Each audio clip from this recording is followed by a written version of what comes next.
All right, with Nadav Embon. Did I say your name properly? Yes, you did. How All are right, the you? planet that doesn't exist, animation sci-fi film from Israel. How's it going, man? It's really a cool film. It's the festival. The film's doing well around the world on the festival circuit. You must be happy. Yeah, we're thrilled.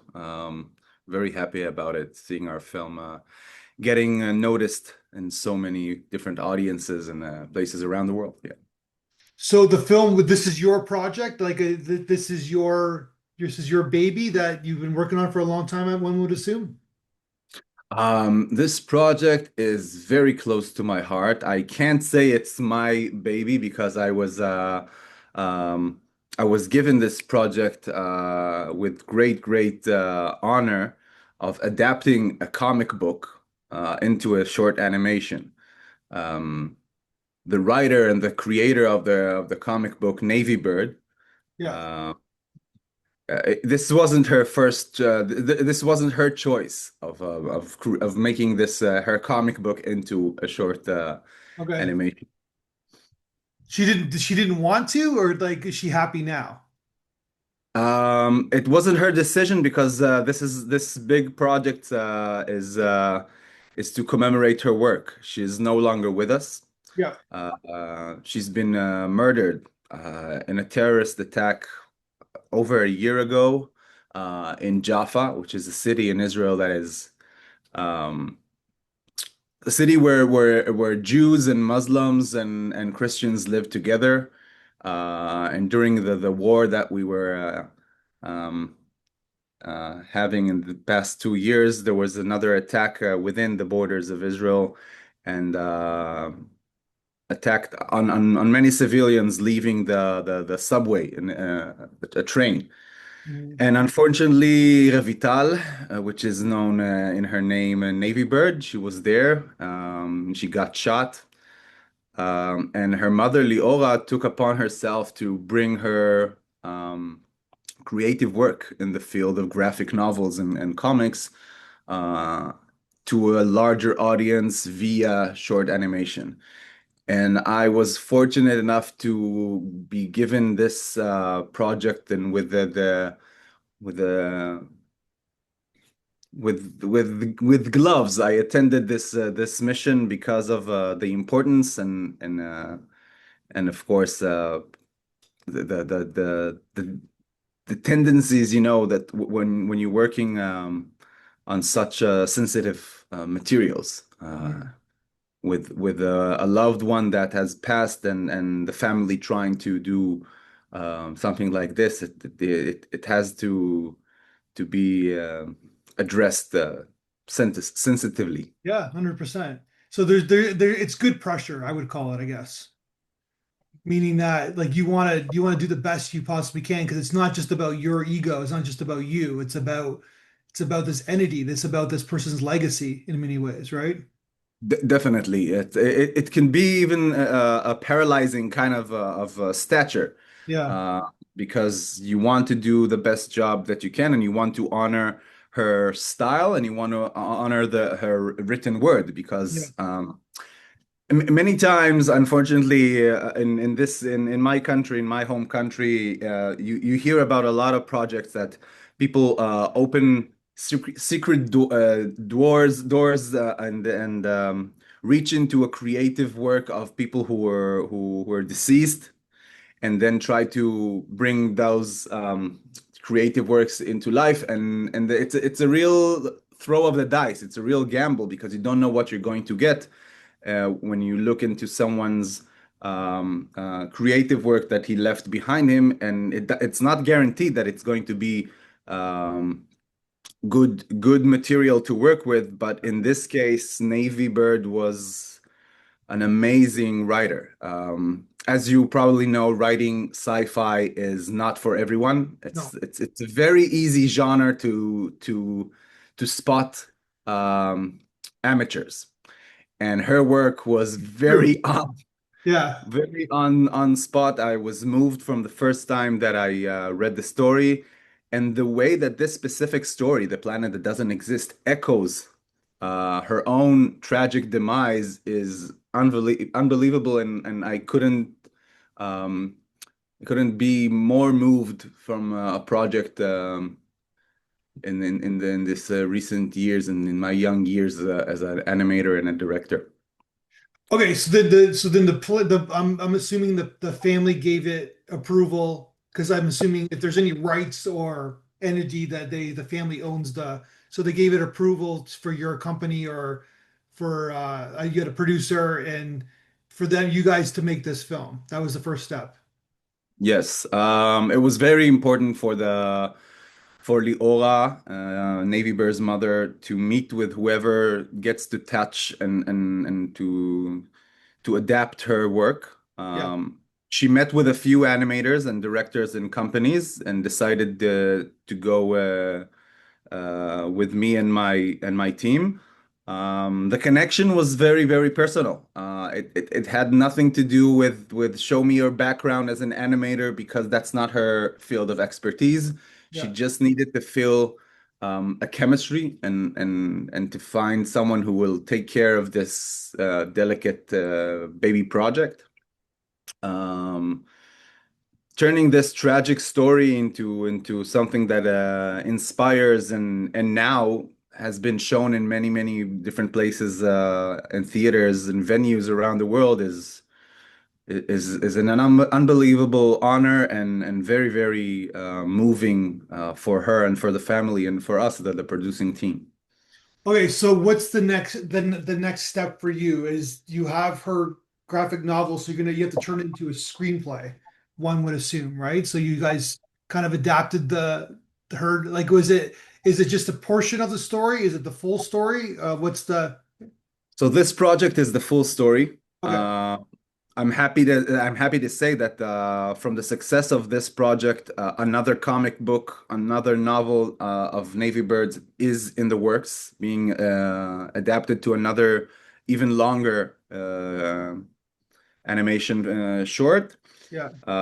Yeah, you have this piece that has already the artistic values and the story, and you want to try and adapt it to a shooting script. And for me, the most easy thing to do is right away find where the cinematic kind of language can be Mhm. adapted from the world of comic books. I'm a big fan of comic books and sci-fi, so it was the vision was very clear, and I started storyboarding right away. But the real challenge was going through the material itself and kind of tracing back the type of background that Navy had and the research that she had about this subject. The story is about an astronom who is investigating our solar system, discovering a planet, and looking forward to discovering a second planet in Yeah. her young career. Um, so it is based very much of on the history of researchers and astronomers. And as we research or re-research for the filmmaking, we couldn't help but notice that we are walking in the virtual footsteps of Navy Bird. So we stumbled upon material that is, we have no doubt that she was inspired by graphically, visually, and of course, her adaptation of what those historic events of what does it mean to be a researcher of the galaxy Mhm.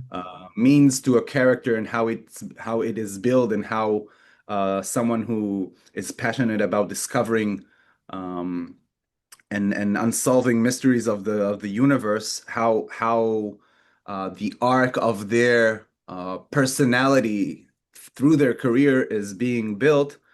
Um, and in that way, the film echoes her own tragic story because, and this is a spoiler to the short itself. Yeah. um, the researcher never finds the second planet and gets that holy grail because she dies before she could do it. So Okay, so I just want to mention that there's something very kind of creepy or kind of like Kismic, I don't know how to describe it, but the character in the film is 23, 24 years old. I guess she's like just like Lady Bird was when she was passed away. And Mhm. she's a discoverer and like and so and then the character dies, like you gave away the spoiler, just like Lady Bird does. It's kind of scary how similar how similar things are. So whenever I tell the story about Yeah. the how Navy Bird's life and this deceased life is echoed through the story, I get chills just speaking about it Yeah. with you when I tell about it and to family and friends. It's just chilling, and it keeps on re-referring to itself. This kind of the notion that there's a bigger connection here. Um, and reality is being replayed and signs are being sent to us throughout this creative journey. Yeah, it sends shivers down your spine. It's very, very, very moving. The way she unknowingly wrote her own tragic end. Yeah. So okay, I can't. It's hard to have a segue here, but I want to. You did an Mhm. amazing job. Let's put it that way. The family should be happy. It's a really great animated film. It's a nice story, nice pace. It's just a really solid film, and I see you have it online now. I will champion it. Try to champion it as much as we possibly can. We have a movie review on the festival review site. We have a link to your film right now. It's just a really great film. I just want to point that out. But you made it kind of like call it a classic animation. It's like you made like hand drawing 2D animation. Was that always your intention to do it like that? Like kind of have a classic kind of style? Well, it definitely was the style chosen because of the art of Navy Bird. We wanted to try and we didn't want to replicate it because there was a big decision to make. Do we take the actual comics and create some sort of cut out Yeah, animation from the characters? Do you model those characters and try to do some kind of sophisticated 3D rig kind of thing? yeah, Um, and we decided that we're going to combine kind of taking the inspiration of her art, which is very loose and round and has uh, almost like an unfinished, sketchy kind of vibe, yeah, and mimic it in such a way that holds the artistic value of her style. Um, so it's hand drawn and hand designed, but on the other hand, we use the power of AI to f feed the work of Navy Bird throughout this film into a built machine that yeah, will study the artistic style and then could create some sort of renders when we modeled the observatory where most of the plot takes place. And we styled the backgrounds and the compositing using AI yeah. learning tools to study her style and then using it to build that world where the characters play the plot out. So old school, new school, like, and it Yeah, is yeah, great. We and that's and fantastic. it also echoes the story itself because the story Yeah, is about trying to find discovering the new era and looking towards the sky. There's something kind of surreal in the way the comic books um, visualize the main character because she's an astronomer, but she's wearing a helmet throughout the yeah, comic. And it's never explained. Is she in orbit? Why is she even on? What's going on there? It's just some kind of a surreal touch that works really well when you see that there's another character which is also out of this world, in the character of the Grim Reaper, the yeah. Death. Um,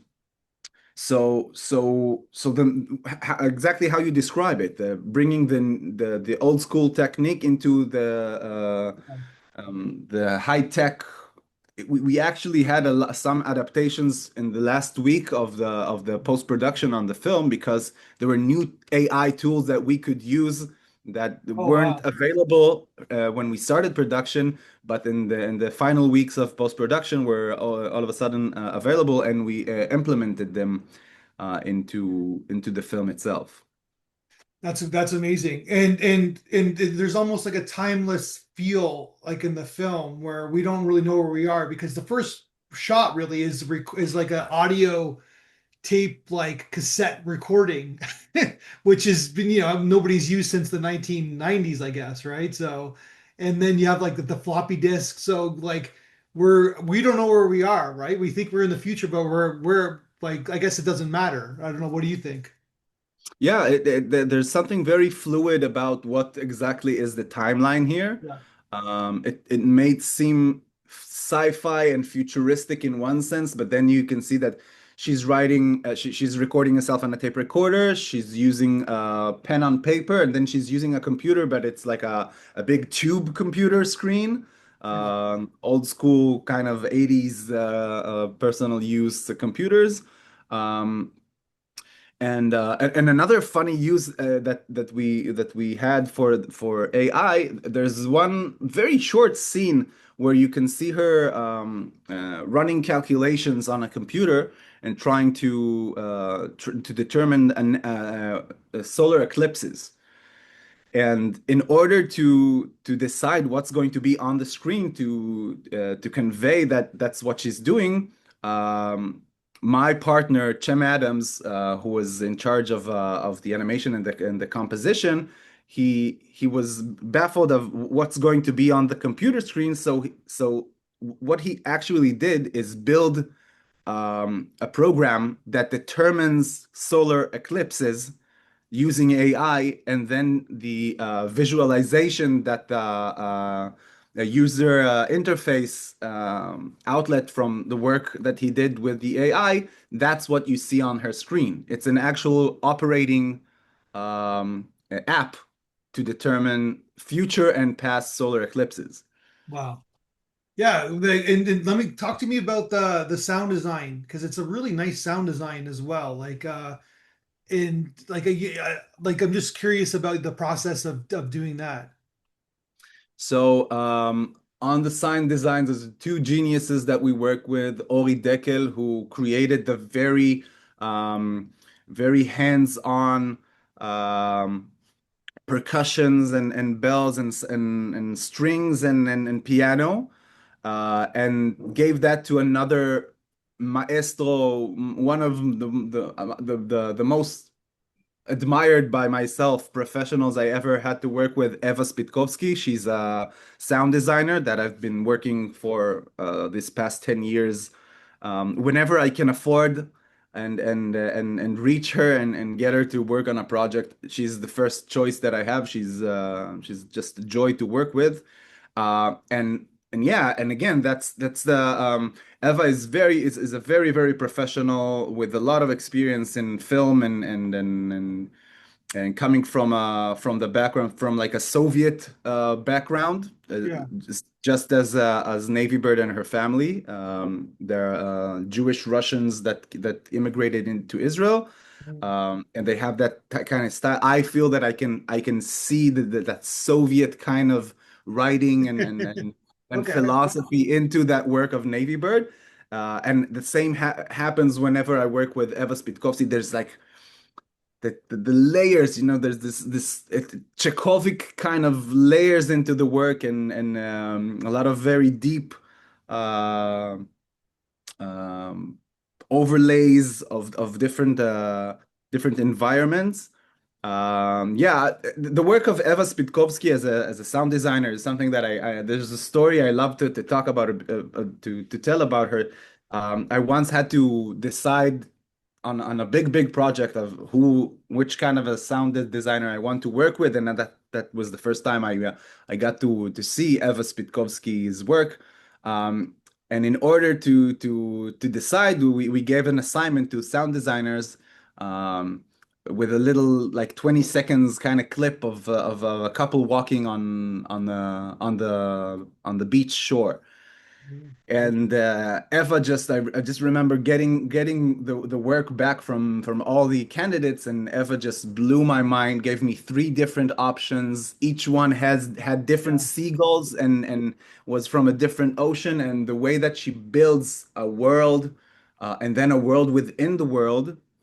So there's follies and the sound effects that connects you to what you're seeing on screen, and then there's the music, then the composition that tries to lead you emotionally through the movie itself. Yeah, we're very proud of the soundtrack as well. Yeah, and no, it's really solid work. It's like top-notch professional from someone who sees a lot of films.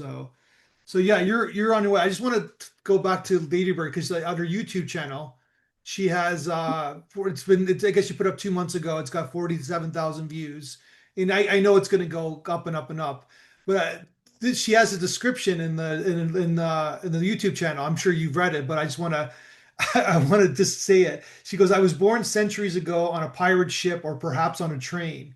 Though what does it matter? I make art and comics now. Now I bring you fantastical stories with larger than life people, places, and events. And I welcome you to my wonderland. So there's a legacy there, right? And you got the one film up. I'm assuming that you're going to go off in your career and you're going to do different things, but I how vast is her body of work? Does she have a lot of stories, a lot of novels that she's done? Like she's only 24 years old, right? So It's crazy how young she was when taken from us, and how vast and how big of a body of work she has, and the variety. So I mean, she goes into sci-fi and she goes into fantasy, um, and she's very into symbolism and deep culture rooted kind of research into her work. So the next project that we're working on from Navy Bird is called Arlecchino and Pierrot, which is two characters from if you're familiar with Commedia dell'arte, the art the theater genre from the medieval times of carnivals and moving actors and acrobats and musicians that used to entertain Europeans hundreds of years ago.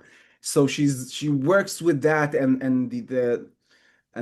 and the visual culture of nomads and circus people and carnival folk.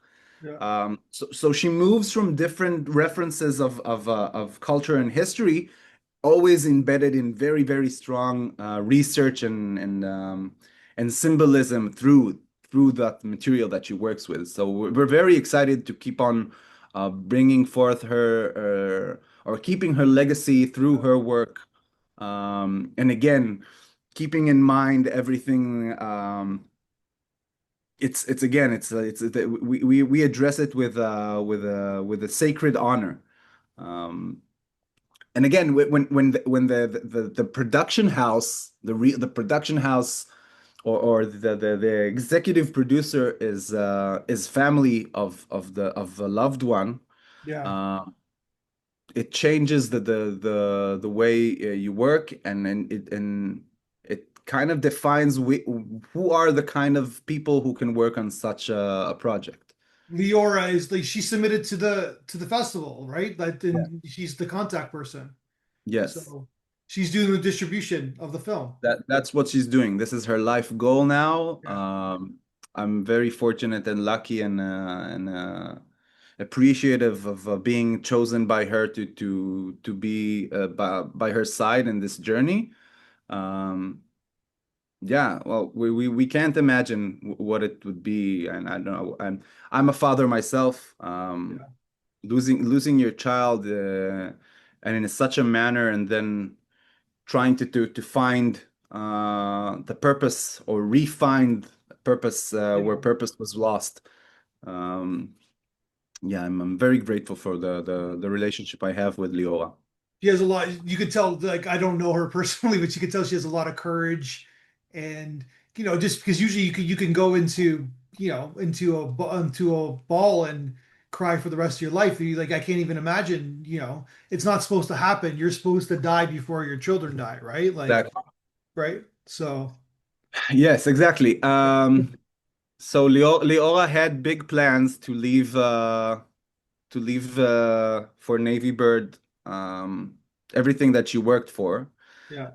And now she's putting that accumulated resources into this project of bringing Navy Bird's work to as many audiences as possible, and she's doing it. She founded a prize for young comic book artists in Israel that their excellent work can be acknowledged through a prize that carries Navy Bird's name, and she's heartbroken and grinds through that with this new purpose of commemorating the memory of her daughter.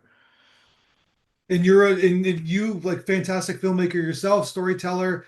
You're just starting. You said you have a child. Like, you seem like you're like in your like early 20s, but like you seem to have a lot of sophistication, and you're on your way as to be as a filmmaker yourself, right? Like, you're just starting your career. One would say. My appearance might hint you that way. I Yeah. know I'm 42. I have three Oh, children, wow. actually. Okay. Um, and let's say Okay, that I I see a little gray drifted. hair on the side there. Okay. Yes, yes, that's it. My gray hair is Yeah. supposed to be the tell. Yeah. Um, yeah, my career has been I drifted away from animation, and this is a very, very welcomed comeback for me to direct animation, and definitely in a project of this caliber and seriousness, because um, if we would look into the body of my work, it's very much entertainment and comedy and online series and different kind of projects. Um, but combining these things back to the source and where I grew up as in animation school, and it's a big step in my journey as well, definitely.